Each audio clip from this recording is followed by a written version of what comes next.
So this is a Google drawing, and I've already made a grid. It's a 2-inch grid for you to use over the top of your portrait.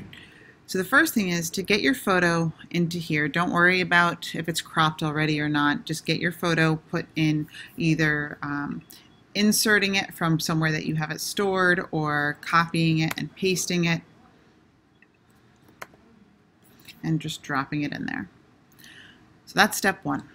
Step two is to double click it, and these little black bars show up in the corners and on the sides, and get rid of anything that you are not going to include in your drawing. So it's fine if you want to make your drawing a little bit asymmetrical and put it off to the side. If you want to crop off part of your shirt, if you have a lot of negative space around, like you really want to zoom right in and get this close up, and then hit enter. Once you have that done, step three is just put it in the corner. Not the corner of the paper, but the corner of the grid lines. Step four, grab this blue corner and drag your picture down. Make sure you do not take and grab the middle part, because you will stretch your face. Bring this out until it either touches the grid line on the right side over here or the grid line on the bottom. It does not need to touch both. You can have extra space on one side or the other. We just want to fill up the page as much as we can. If after doing that you decide you want to edit it a little bit more, you can always double click it and kind of move things around and play with the cropping again. Okay, step five.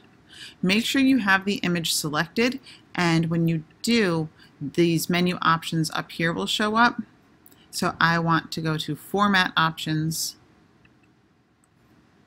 and I want to recolor it all the way to the bottom, but backwards 3 into a grayscale.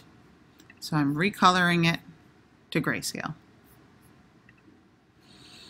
Then I go down to the adjustments, and I can play with the brightness or the contrast. Like my picture is very, very bright, so maybe I'll lower the brightness just a little bit for now, but I will up the contrast. And now you can see how my eyes have much more contrast on them. There's more shadows. Even like the mascara and eyeliner looks darker, whereas if I come over this way, everything looks faded and washed out.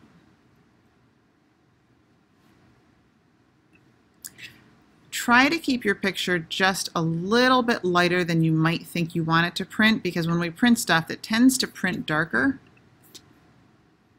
So it might print more like this. So I want to make it a little bit lighter than I think I need it.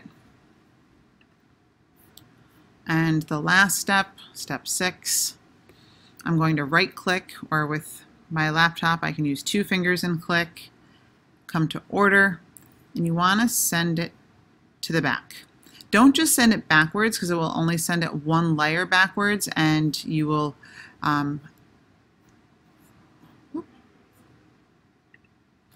have to do it over and over again until all these green lines come on top. But if you do send to back, they all come to the front at once, because you have sent the photo all the way to the back. After you've done that, don't forget to mark it as done or turn it in, and it will be printed from there.